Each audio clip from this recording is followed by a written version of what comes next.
Hi hello నమస్తే welcome to my channel. అందరూ ఎలా ఉన్నారు?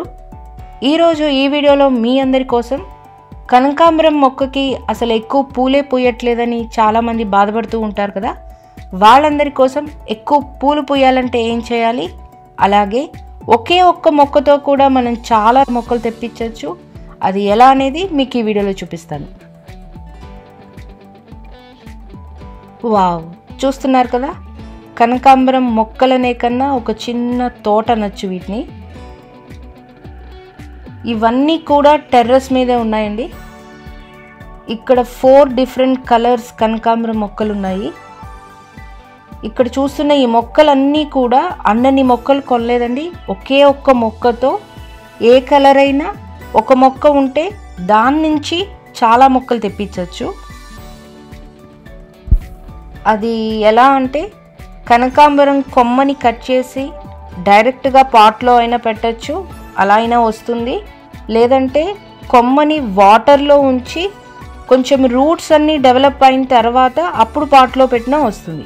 సో ఏ మెథడ్ అయినా పర్లేదు. కానీ ఈ మొక్కలన్నీ కూడా మేము కొమ్మల్ని కట్ చేసి డైరెక్ట్గా పాట్ నుంచి తెప్పించిన మొక్కలే ఇవన్నీ. మా ఊళ్ళో మా పేరెంట్స్ టెర్రస్ గార్డెన్ ఇది. ఇంకా చాలా వెరైటీ మొక్కలు ఉన్నాయి.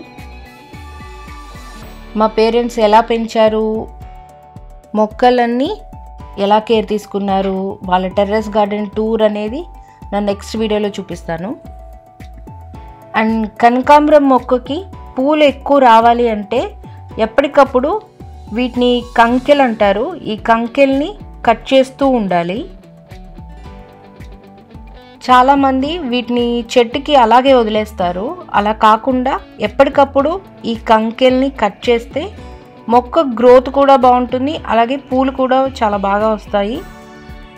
ఎలా అంటే 4 డేస్కి ఒకసారి మీరు కోస్తూనే ఉండాలి, మీరు వద్దన్నా అవి పూస్తూనే ఉంటాయి.